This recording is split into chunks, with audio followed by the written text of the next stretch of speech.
Padayon, magampo na kita mga igsoon, padayon na to aghaton ako lang espiritu sa iyang pag-uban, pagdumala sa ato mga kasangkas. Una magampo ta. Among Dios amahan nga labing gamahanan, daghan kayong salamat Ginoo Lord God sa imong gitugot karon nga panahon sa mga pag-ampo nga amo nang napadala kanimo. Salamat sa imong giandam na katubagan sa imong kabubuton, sa imong itakda nga matuman kini ug mahatagan nimo sa katubagan alang sa among kayuhan. Lord, nini sab nga kagabyon among kang anyon ang imong balangin espiritu na mo'y mag-aandam sa among kasing-kasing una-una.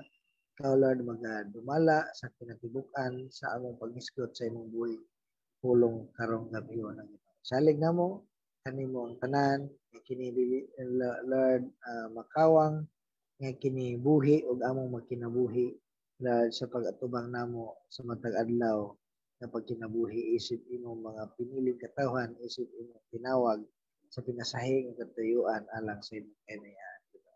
Lord, ikaw saligan nga magadumala tanan sa ngalan ni Jesus. Amen. O amen. Okay mga igsoon, ang Efeso kapitulo 3 versikulo 14 paig sa 19 nagkanayon. Busa tungod niini, nagampo ako sa amahan nga mo'y naghatag sa matuod nga ngalan sa tanang kabanayan sa langit ug sa yuta. Naghangyo ako sa Dios nga tungod sa kadagaya sa iyang himaya, lig-unon niya ang inyong espirituhanong kinabuhi pinaagi sa iyang espiritu. Magpuyo unta si Kristo sa inyong kasing-kasing pinaagi sa inyong pagtuo aron mogamot ug mulig-on ang inyong ugma ug uban sa tanang katawhan sa Dios makabaton kamo gahom sa pagsabot sa kalapad ug kataas sa kahabog ug kalawom sa gugma ni Kristo. Hinaot pa unta nga masayod kamo sa dili matugkad nga gugma ni Kristo ug sa ingon ni ana magkinabuhi ninyo ang kinaiya sa Dios. So mao na ang pulong sa Dios no ipadayag ngadto kang Apostol Pablo ngadtong pag-iskutan karon. Sulat kini ni Apostol Pablo ngadto para sa mga taga-Efeso. So ato kining giuluhan ang Dios mo'y nag-umol sa usa ka banay. Siya ang naghimo, siya ang nagbuo kanato aron mahimong mahiusa diha sa banay pamilya sa Dios. So muna mga igsoon,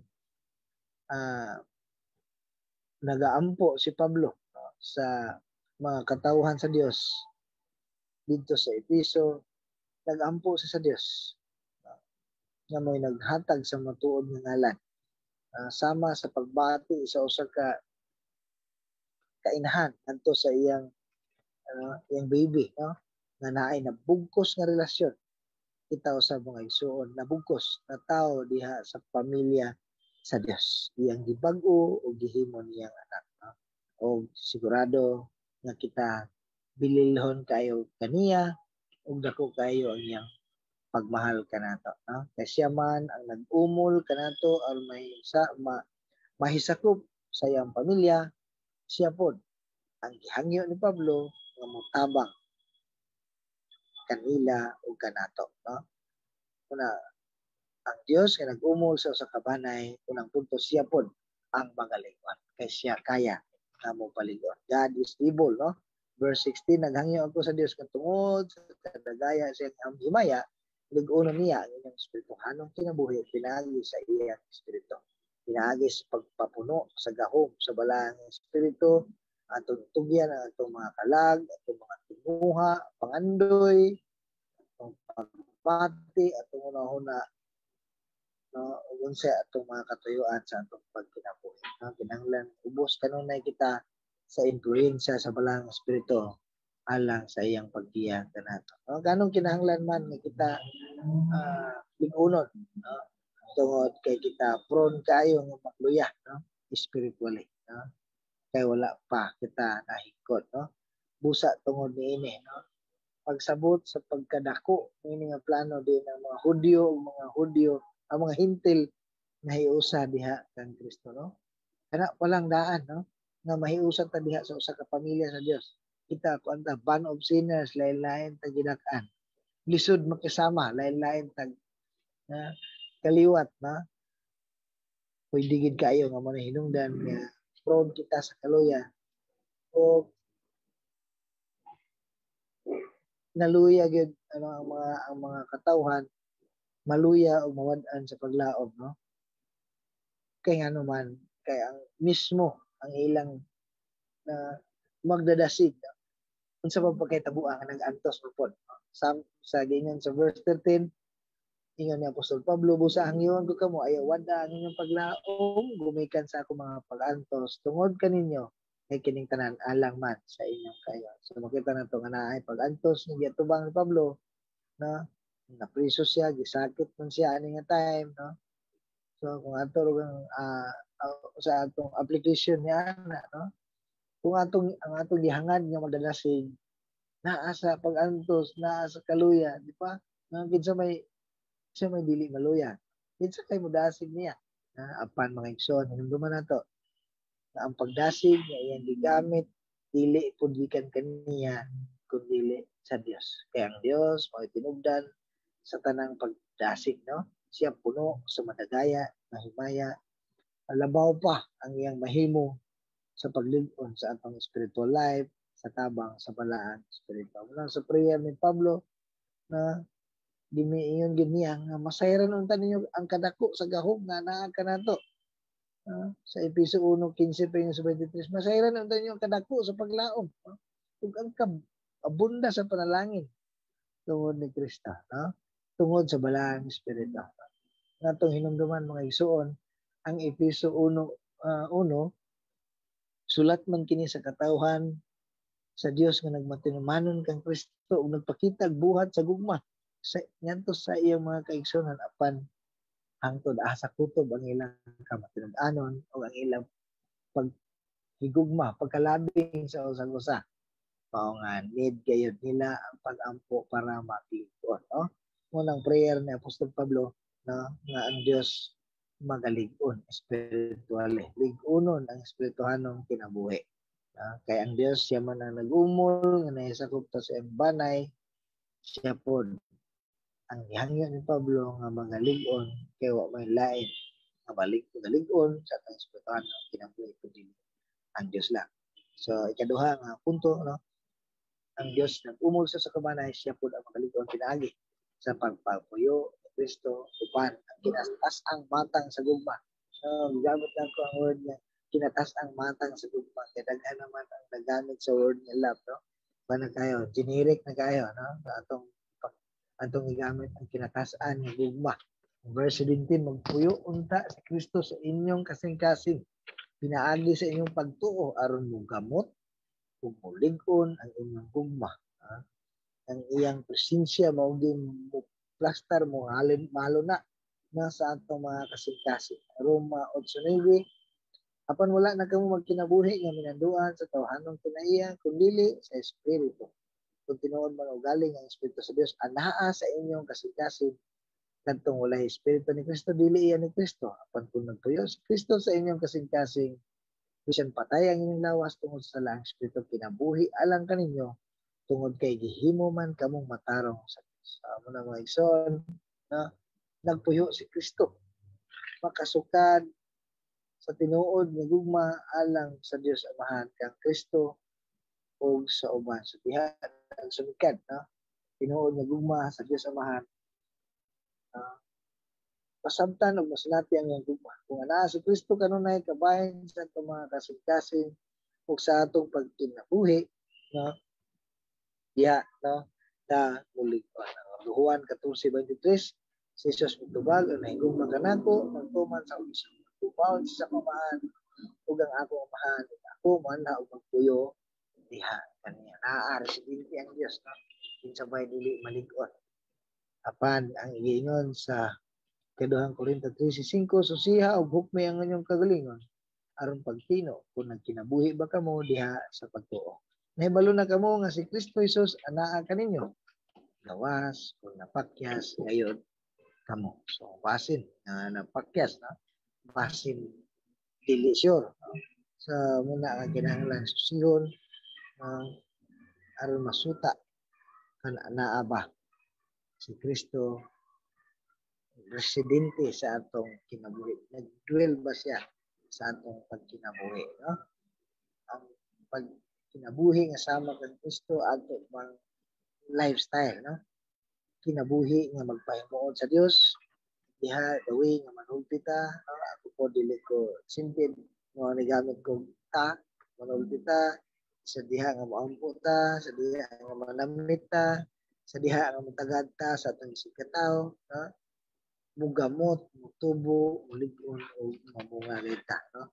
Kung ang pagkinabuhi nato kinaiyahan ni Kristo. So, ang atong ilustrasyon, no? Ang kahoy kung magagamot ng maayo, mulig-on sa mga pagsulay o bunos ng mga espiritu. So, makapabunga pagtutulog sakto, no? Ang mugamot, di-refer ni sa tanom, no? Ang mulig-on, di-refer po sa pagtukod o balay.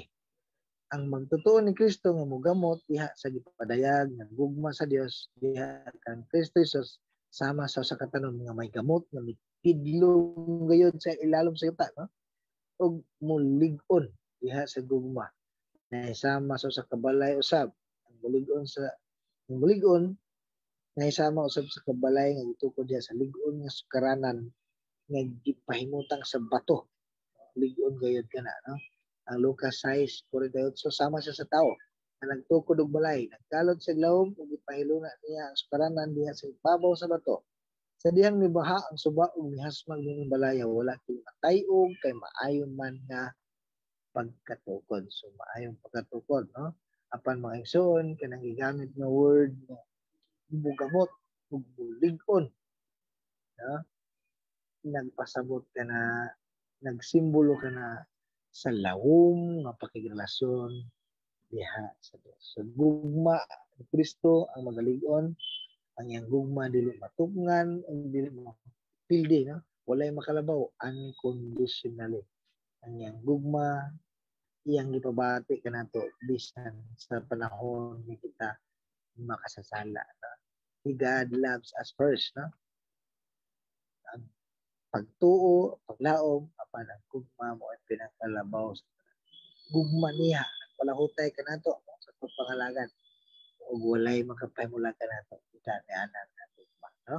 Kung ang klase sa gugma ni Kristo ang magpaandar ka na to, gasolina, no? Kung ang klase sa gugma ni Kristo ang magpaandar ka na to sa pagsimba, sa pagpangalagan, ug sa pagkinabuhi, no? Sigurado na magresulta sa unsa man sa pagkamalipayon kanunay, magpinampuon kanunay, no? Muduol kanunay sa presensya o magmapasalamatan kanunay kay alam na unsa may sunod nga dagan sa pangitabo sa imong kinabuhi, ibala na sa Dios ug walay lain yang gilantaw tungod og alang sa atong kayuhan. Amen mga igsoon. Verse 18, ug uban sa tanang katawan sa Dios makabaton kamo gahom sa pagsabot sa kalapad ug kataas sa kahabog ug kalawom sa gugma ni Kristo. So gahom sa pagsabot pinaagi sa palang espiritu. Ato kanang masabtan, no? Ang kalapad sa ang gugma sa Dios kay lapad nasakop ni napdon sa atong pagulingong mga kasinatian, no? Nakaabot kini sa tibuok kalibutan. Si Kristo Jesus minaog sa nga nakalapad nung minaog siya kung nagpaubos hangtod siyang kamatayon tungod ug alang sa kaluwasan sa tanan. Aron daghan ang maabtan siyang gugma. Ang Juan 3:16 gusto gay niya, ang gusto gani sa Dios ang tanang maluwas. Unang Timoteo 2:4. Buot sa Dios maluwas ang tanang tao mahibalo sa kamatuoran. Unang ang gigamit sa atong dating ang pastor, no? Dili siya itong limited atonement, ang gusto niya. Ang iya po niya verse nga gihuptan na ang John 2:16 o ganang 1 Timothy 2:4 na loving atonement, na nga na kaya pagkadaiya ang gitagana sa Dios sa katawhan, na bugos nga nasinati ka ng talagsaon kung mga walay katapusan kataas, masabtan ang kalapad kataas sa gugma ni Kristo, no? Walay makatupong sa iyang gigikanan sa gugma. Walay makatupong sa klase sa iyang paghatag na gugma, no? Nang mulungtad sa tibok natong kinabuhi ngadto sa walay katapusan, no? Walay katapusan gidugayon, no? Ang kataas kahimtang, no? Ano man kay pagbanahon. Unsa may mahal kayo nga utang din sa kalibutan. Unsa may tambal, no? Nga makapahatag og taas nga kinabuhi, no? Walay makatupong sa kataas sa kahimtang nato kita banahon, no? Gugmang matuod dili temporary, walay paglubad ang gihatag sa kalapad kataas karon kahabog, no? Sinisaka sa kinatasan sa atong selebrasyon kasadya walay lahi hagdan ang gugma sa Dios nga iyang ipadala ang iyang bugtong anak, no? Kalawom, no? Dulot sa kasing-kasing ngayon walay laing motibo kundi ang pagluwas, pag-agat, pagtabang kanato aron kita matagal paglaom kaluwasan makauban ang posisya dito sa langit. Ang lawom lisod og karon ang gugma niya nga gihatag na kalawom sa iyang pagpaubos na niabot kini ngadto sa kailadman sa atong pagkawalay kadasig, pagkawalay paglaom o bisan sa kamatayon, no? Iya kanang gipakita ang iyang gugma bisan sa tanang kalisdanan nga atong magian, no? Sa ang Juan 1:16 gikan sa naging apin niyang grasya kitang tanan gihatagan niya sa walay puas na panalangin, no? Una mga igsoon ang pinakatumong, no? Ang Dios giumog niya sa kabanay siya pod ang gihangyo ng Apostol Pablo nga magalig-on o pinaagi sa pagpapuyo ng Kristo uban ang kinatasan matang sa lugma ug ang pinakatumong mao nga muliwat ta kaniya. Verse 19 na punta nga masayod kamo sa dili matugkad ng gugma ni Kristo sa ingon ni anak makinabuhi ninyo ang kinaiya sa Dios. Kung masayra nato ug sa kaniya pagigugma sa mas hingpit nga pagsabot ang Dios makapakita sa gaho pinaagi kanato sa dagko pa nga mga tungtang dagko pa nga mahimo kita nga galamiton alang sa iyang kahimayan. Amen mga igsoon, magresulta kini sa pagkapuno sa kinayahan ni Kristo dito sa atong mga kinabuhi. Atong mahingkod ta sama ni Kristo sa pagkinabuhi sa atong mga buluhaton sa misyon matag usa nga gisangon kanato mga igsoon. Ang Efeso 4:13-15 hangtod magkayusa kitang tanan diya sa pagtuo sa atong kahibalo mahitungod sa anak sa Dios. Mahingkod kita sama kahingkod ni Kristo. Dili na niya kita sama sa mga bata nga manod-anod sa balod ug mapadpad ngadto nganhi sa bali-bali nga hangin sa pagtulon-an sa mga malimbungon nga mga tao nga mapasalag uban pinaagis tanghaga ang ilang binuhat. So magkinabuhi gayud kita sa iyang kinaiya kahimot-an niya knowing Christ love, no? May bala nato ang iyang gugma kung magresulta ka na sa mahigugmaon nga pagpangalagan sa pagkinabuhi diha sa tulak ng dibdib, no? Tulak ng dibdib, no? Dili lang tulak ng bibig, istorya ra, no? Sa diha na ug ato pong nasabtan, no? Sa mga word nga gibasa, masayod kamo, magkinabuhi ninyo, magkahiusa kitang tanan, mahingkod kita sa adunay anadiring komunyon, adunay fellowship, no? Nga ang pamilya sa Dios naglakip man sa tanan nga misalig kaniya sa una karon ug sumabot kitang tanan usa ka pamilya sa Dios adunay usa ka man siya nga tinubdan sa tanang binuhat ang may katungod ug tagilas tanang butang ana kaniya tanang gahom sa iyang pagbuo saad sa Dios sa iyang gugma gahom kadto iyang mahatag sa iyang pamilya sa simbahan kita kana nagtuo kanang nagtuo nagdawat kat Kristo. Gusto niya nga makadawat sa iyang panalangin, usog, o sa iyang espirituhanon, pangsulod, no? Ang importante nga mapabiling kita ang magkikiusa sa mga kaigsunan, ang mga magtotoo. Amen, mga igsuot. Kaya katong gasulop light, no? Pirmira nga inusara sama nga iyang giputol, ang gahom sa Dios, ang iyang pagpanalangin, diha sa panaghiusa sa pamilya sa Dios.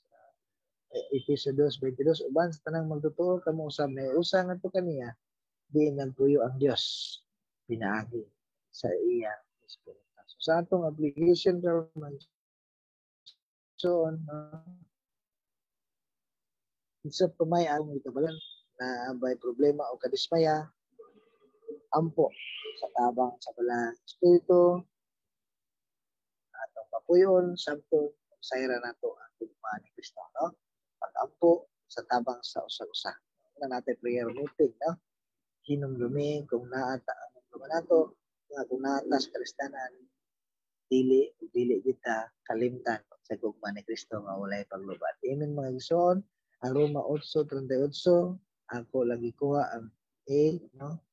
Kay nakasiguro ako nga walay bisan unsa nga makapahimulag kanato gikan sa iyang gugma. Amen ba mga igsoon? Ang gugma sa Dios nakakaplag ug kumpletong pagpahayag diha lamang kang Kristo, no?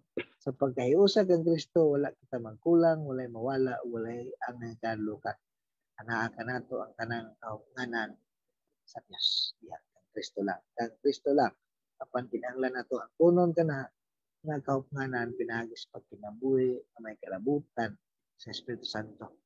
Pinagis sa prayer. Pag-ampo, patag-adlaw, ang pag-ampo ni Pablo alang usab ka na nato. Lahos ka nato. Amen mga igsoon. Ug kana ang Roma 5:5 na ingon, dili kita pakyason ng paglauma kay gibubo man sa Dios iyang gugma sulod sa ato mga kasing-kasing pinagi sa Espiritu Santo nagasa sa Dios. Amen mga igsoon. Ug sa atong panapos konklusyon, ang Dios nga nag-umol kanato diha sa usa na lamang kabanay pamilya sa Dios. Siya ra pod ang atong kapuhaan sa kusog aron kita palig-on ug mogamot ug mamungang daghan. Pinagis pagpuyo ni Kristo sa atong kinabuhi uban ang iyang kinatasang matang sa gugma nga dapat natong masayran o magresulta nga muliwat kita kaniya. Pinagis pagtuo, pinagis tabang sa balang espiritu, uban sa atong panagkilos. Amen mga igsoon. Dalay ko ng Diyos sa iyang pulong, atong madungog, kinabiyon, mag-amputa, labing gamahanan nga Diyos, among amahan nga nasa langit, daghan kay salamat Ginoo Lord God sa mga pulong nga imong gipabot karon Ginoo. Among pagampo-amahan nga dili kani mulabay nga walay kahimuan Ginoo kun dili mamuhat ka sa matag kinabuhi nga mulawong ang among pag-ila kanimo, pag-ila sa imong tugma sa tabang sa imong balang espiritu, among ma-apply ang mga kamatuoran sa pagtagpo ng kaluwat sa among pagkinabuhi. Lord, ikaw, Lord God, ang among saligan, ikaw, Lord God, ang among tunghaon sa among pagkinabuhi, kanunay kay kung wala ikaw, wala kami mahimo, dili kami magmulungahon, dili kami mulig-on, Lord, o ikaw lamang ang among saligan sa tunan. Sa ngalan ni Ginoong Hesus, Amen. O Amen.